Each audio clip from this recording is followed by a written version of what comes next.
आज तक कोई भी सशरीर स्वर्ग नहीं गया है। बहुत सारे धर्मों में ये कहा जाता है कि एंड रिजल्ट क्या है, हेवन ही है। हमारे धर्म में स्वर्ग is not the end result. तो और भी कोई कैरेक्टर्स है महाभारत या रामायण के कोई भी दूसरे युग में जहाँ पे हम देखें कि इन्होंने भी टाइम ट्रैवल किया था?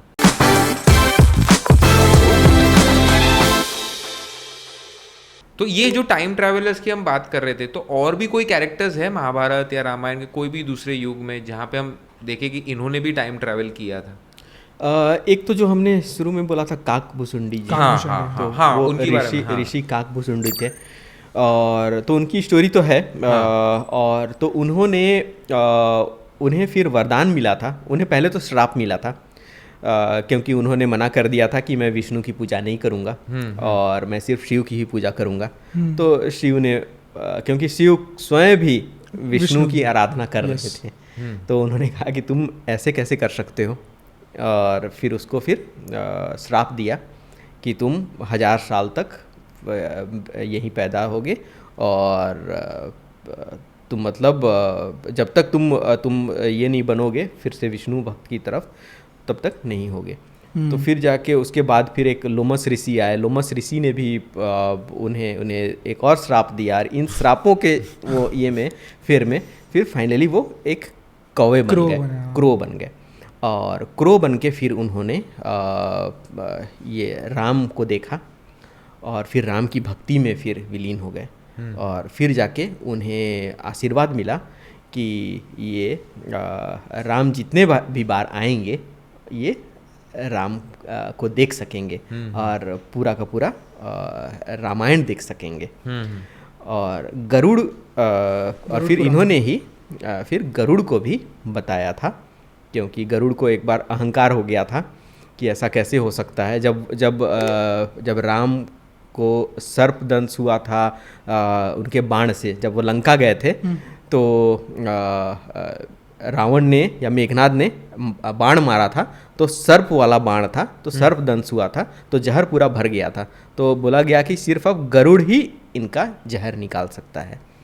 तो हनुमान जी गए गरुड़ को लाने के लिए। गरुड़ तो मानने को तैयार ही नहीं थे, मेरे विष्णु को कौन सर्प मार सकता है, ऐसा हो ही नहीं सकता है। तो हनुमान ने बहुत बताया कि नहीं, वो अभी मानव रूप में है, आप आइए। तो फाइनली वो आ गए, चलो चल के देखता हूँ। आके फिर उन्होंने, गरुड़ ने पूरा विष निकाला, विष निकाल के फिर वो ठीक हुए। तब उन्होंने कहा कि तुम्हें ऋषि काक के पास जाना चाहिए, और ऋषि काक ही तुम्हें बताएंगे। तो फिर वो ऋषि काक के पास गए, और काक ने फिर उन्हें पूरा बताया कि ऐसा ऐसा है रामायण। तो गरुड़ को बताया। और फिर क्या हुआ कि उन्होंने ये भी बताया कि उन्होंने अभी तक 11 बार रामायण देखा है और 16 बार महाभारत देखा है। काकभूषुंडी। और हर एक बार उन्होंने बोला कि रामायण अलग थी और हर एक बार महाभारत भी अलग थी, रिजल्ट अलग था। हाँ, ऐसा मतलब बोला है, ऐसा कहा जाता है। हाँ। ठीक है कि रिजल्ट्स थोड़े थोड़े अलग थे, थोड़े डिफर हो रहे थे, एग्जैक्टली सेम नहीं थे।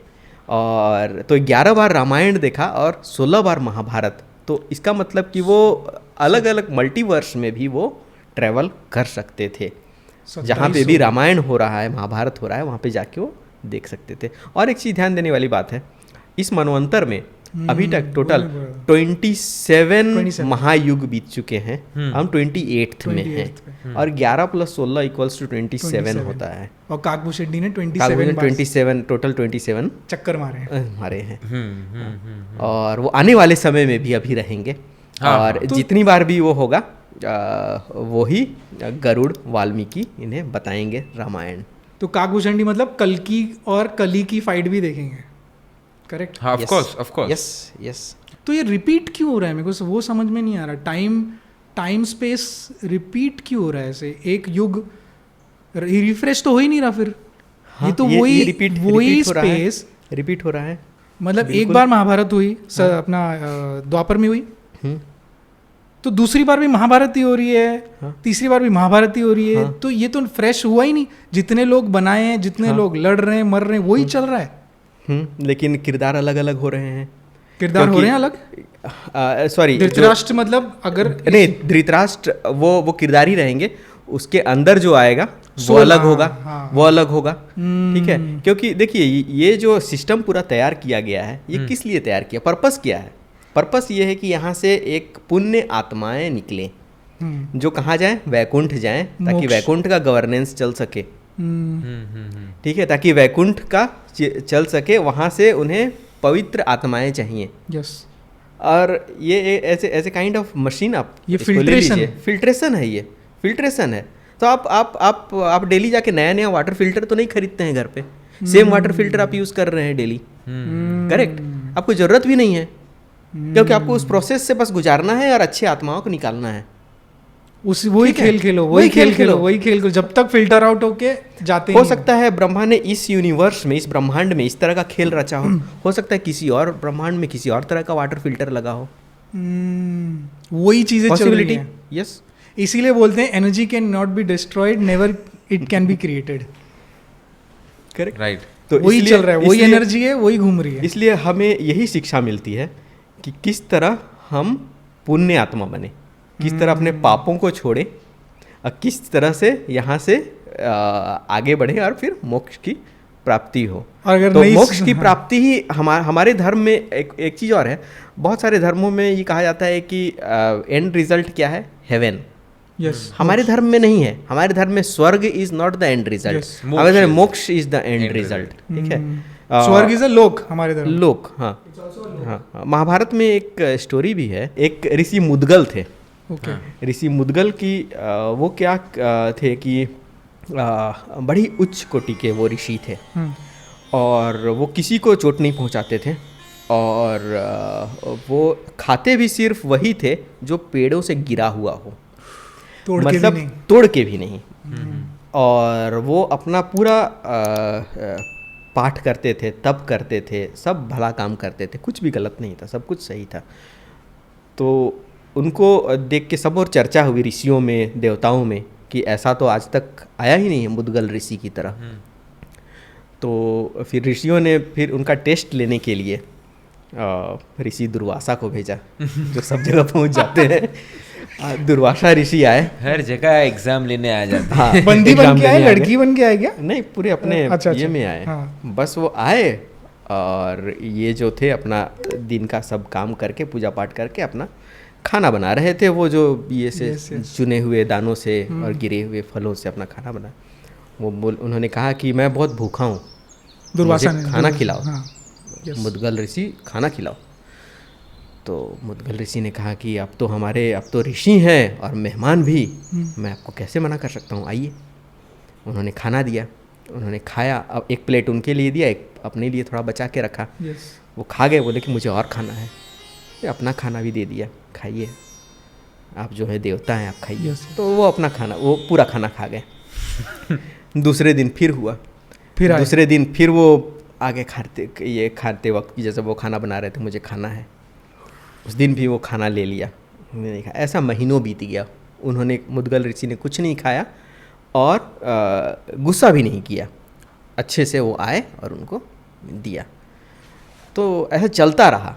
फाइनली दुर्वासा ऋषि भी, उन्होंने भी समर्पण कर दिया। वो बोले कि ठीक है, ये तुम परीक्षा में उत्तीर्ण हुए, अब मैं तुम्हें आशीर्वाद के रूप में यहाँ नहीं रहने देना चाहता हूँ, यहाँ बहुत कष्ट है।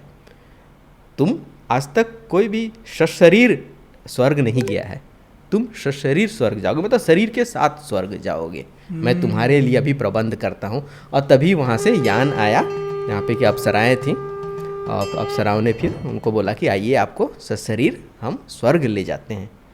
तो मुदगल ऋषि ने अप्सराओं को कहा, इस स्वर्ग जाने के फ़ायदे क्या हैं और नुकसान क्या हैं? पूछा। हाँ, पूछा। हाँ। अब वहाँ पे कौन अप्सरा थी, उनका नाम मुझे याद नहीं है, उर्वशी थी या कोई थी, मेनका थी, कोई थी, ठीक है।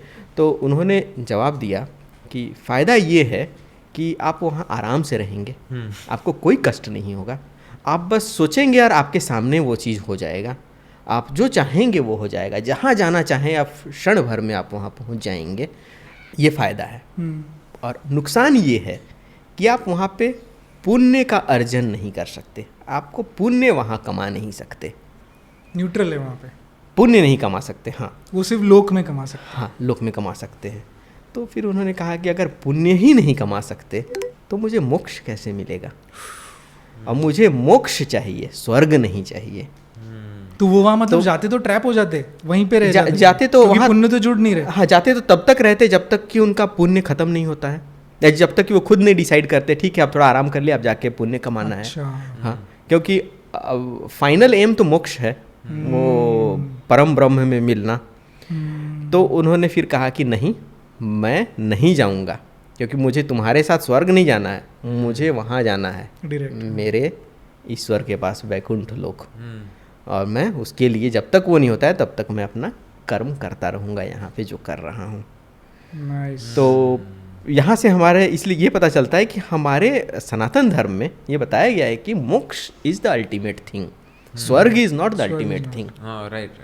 स्वर्ग तो सिर्फ एक आराम करने का एक जगह है, चलो जहाँ पे आराम कर लिया, फाइनली आना यही है। वो देव जिसको इंद्र रूल करते हैं, वो इंद्र और जितने इंद्र अग्नि वरुण जितने हैं उनकी भी अपनी आयु निर्धारित है, उनका भी लक्ष्य मोक्ष ही है देर सबेर। वो उन्हें भी कर्म करना है, पुण्य कमाना है और फिर मोक्ष की ही प्राप्ति करनी है। सबका वही सबका वही है, है, सिर्फ 3 जन का छोड़ के। जिसमें से सिर्फ निकले 3 का छोड़ के। ब्रह्मा हाँ, विष्णु महेश। हाँ,